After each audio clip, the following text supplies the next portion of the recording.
ഇവിടെ ഇതാ സർക്കാർ കൂടി വലിയ വിമർശനം നേരിടുന്ന ഒരു പശ്ചാത്തലമുണ്ടായത് EDയുടെ പരിശോധനയ്ക്ക് ശേഷം ED ഉദ്യോഗസ്ഥർ മടങ്ങുമ്പോൾ വ്യാപകമായ അക്രമം ആയിരുന്നു EDയുടെ വാഹനത്തിന് നേരെ CPIM പ്രവർത്തകർ നടത്തിയത്. തിരുവനന്തപുരത്ത് എന്നുള്ളതാണ്. വാഹനം അടിച്ചു തകർത്തു, അതിലെ ഉദ്യോഗസ്ഥരെ ആക്രമിക്കാൻ ശ്രമിച്ചു, ഇഷ്ടികയടക്കം എടുത്തുകൊണ്ടുള്ള വലിയ തോതിലുള്ള ആക്രമണം നടത്തപ്പോൾ പോലീസിന് ഒന്നും ചെയ്യാൻ സാധിച്ചില്ല. പോലീസ് അവിടെ പരാജയപ്പെട്ടു എന്നതിൽ ഒരു തർക്കവുമില്ല. ആഭ്യന്തരമന്ത്രി അതിന് പറയുന്ന ന്യായങ്ങൾ എന്നത് ഈ റെയ്ഡ് അറിയിച്ചിരുന്നില്ല എന്നുള്ളതാണ്. പക്ഷേ ഓർക്കുക, രാവിലെ 6 മണിക്ക് ആരംഭിച്ച റെയ്ഡാണ്.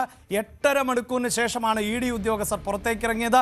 അത്രയധികം ആൾക്കൂട്ടം അവിടെ ഉണ്ടായപ്പോൾ, മുദ്രാവാക്യങ്ങൾ മുഴക്കിയപ്പോൾ, പലപ്പോഴായി പ്രതിഷേധം ഇരമ്പിയപ്പോഴൊന്നും അത് തിരിച്ചറിയാൻ കേരള പോലീസിന് സാധിക്കാതെ പോയി എന്നതിൽ വലിയ വിമർശനമാണ് ഇപ്പോൾ നേരിട്ടുകൊണ്ടിരിക്കുന്നത് എന്നത് ആണ് ഏറ്റവും എടുത്തു പറയേണ്ടത്. അവിടെ ഇതാ പ്രതികൾക്ക് വേണ്ടിയുള്ള തെരച്ചിൽ ഇപ്പോൾ തന്നെ ഊർജിതമാക്കിയിട്ടുണ്ട് പോലീസ് എന്ന വിവരം പങ്കുവെക്കുമ്പോൾ പോലും പ്രതിഷേധക്കാരെ നിയന്ത്രിക്കുന്നതിൽ പോലീസിന് വീഴ്ച പറ്റി എന്നത് തന്നെയാണ് പ്രാഥമികമായി വിലയിരുത്തൽ. ഇപ്പോഴിതാ ADGP ഇന്റലിജൻസ് റിപ്പോർട്ട് തേടിയിരിക്കുകയാണ് എന്ന വിവരം കൂടിയാണ് പുറത്തുവരുന്നത്. കേന്ദ്ര ആഭ്യന്തര മന്ത്രാലയം അടക്കം ഈ വിഷയത്തിൽ സ്വാഭാവികമായും നടപടിക്രമങ്ങളിലേക്ക് കടക്കും എന്നതിൽ തർക്കമില്ല. കാരണം ED എന്നത് കേന്ദ്ര ഉദ്യോഗസ്ഥർ കൂടിയാണ്. വാർത്തയുടെ വിശദാംശങ്ങളുമായി ഇപ്പോൾ ചേരുന്നത് ഡാൻ ആണ്. ഡാൻ, നമുക്ക് ആദ്യം ഇതിലെ ഈ പ്രതികളെ പിടികൂടാൻ സാധിക്കുന്നില്ല. ഇന്നലെ നമ്മൾ അതിദയനീയമായ കാഴ്ചയാണ് പോലീസിന്റെ ഭാഗത്ത് നിന്ന് കണ്ടത്. ഒരുപക്ഷെ അക്രമികളെ തടയാൻ പോലീസിന് പറ്റാത്തത് ഒരു വീഴ്ചയായി കാണാം.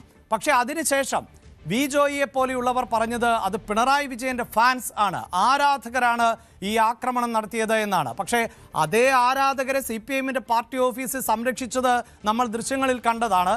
അവിടെയാണ് പോലീസിന് വന്ന് ഈ സംസാരിച്ച്, അതായത് CPIMന്റെ നേതാക്കളുമായി സംസാരിച്ച് ഈ പ്രതികളെ, ഫാൻസിനെയൊക്കെ പുറത്തേക്കിറക്കി അറസ്റ്റ് ചെയ്യേണ്ടി വന്നത്. പക്ഷേ ഇപ്പോഴും ആ ഫാൻസുകളെ മുഴുവനായി അറസ്റ്റ് ചെയ്യാൻ കേരള പോലീസിന് സാധിച്ചിട്ടില്ല. ഏത് തരത്തിലാണ് ഈ ആരാധകരെ പിടികൂടാനുള്ള പോലീസിന്റെ ഇപ്പോഴത്തെ നീക്കം ഡാൻ?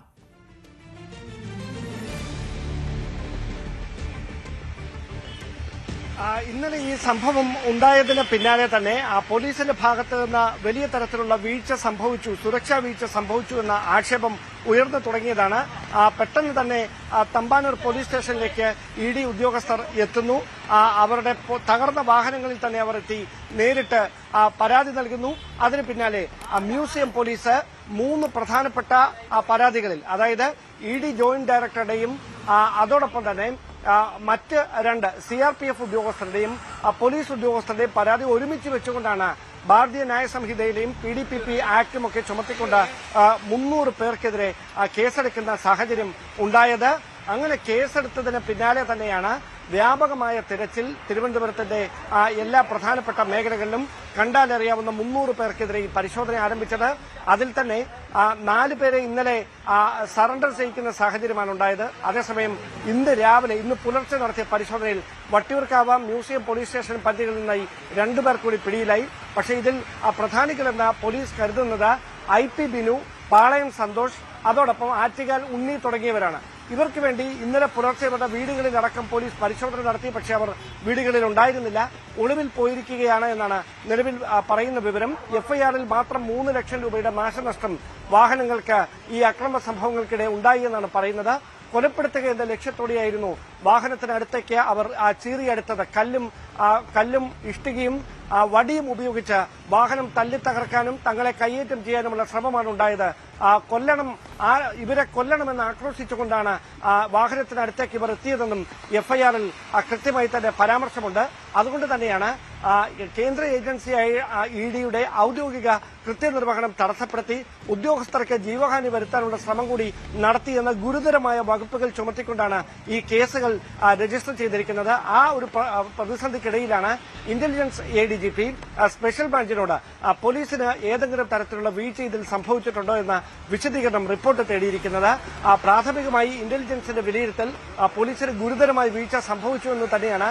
അതിന് കാരണമായി എടുത്തു പറയുന്നത് ഈ ഏറ്റവും അവസാനം റെയ്ഡ് അവസാനിച്ച സ്ഥലം എന്ന് പറയുന്നത് ബേക്കർ ജംഗ്ഷനിലെ പിണറായി വിജയൻ താമസിച്ചിരുന്ന വസതിയാണ്. അതിനു മുമ്പ് കണ്ണൂരിലെ അദ്ദേഹത്തിന്റെ വസതിയിലും കോഴിക്കോട്ടെ മുഹമ്മദ് റിയാസിന്റെ വസതിയിലുമൊക്കെ പരിശോധന നടത്തി ഒന്നും കണ്ടെത്തിയിട്ടില്ല എന്ന് എഴുതി നൽകി കണ്ണൂരിൽ നിന്നടക്കം ഇ ഡി സംഘം മടങ്ങുമ്പോൾ അവർക്ക് നേരെ വളരെ പ്രകോപനപരമായ ഇടപെടലുകൾ പാർട്ടി പ്രവർത്തകരുടെ ഭാഗത്ത് നിന്ന് ഉണ്ടായ ദൃശ്യങ്ങൾ തത്സമയം പോലീസ് ആസ്ഥാനത്ത് എല്ലാ ഉന്നത ഉദ്യോഗസ്ഥരും കണ്ടതാണ്.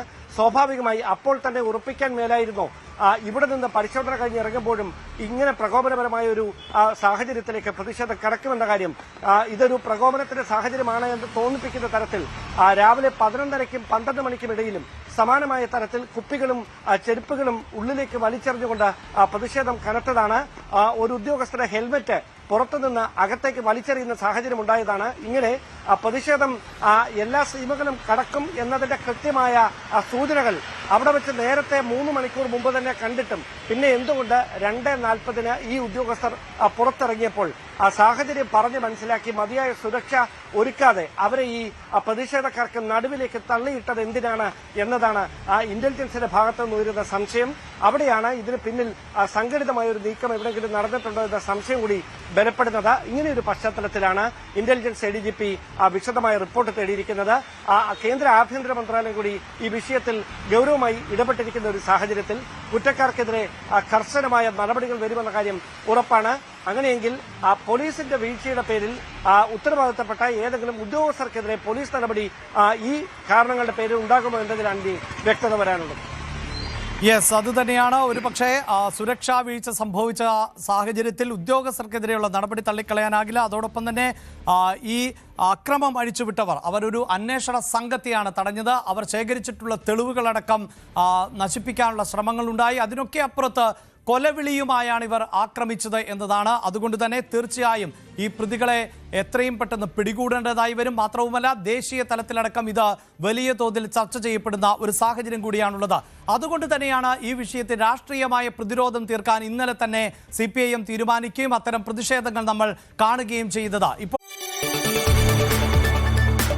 കൂടുതൽ വാർത്തകൾക്ക് News 18 Keralam YouTube channel subscribe ചെയ്യുക.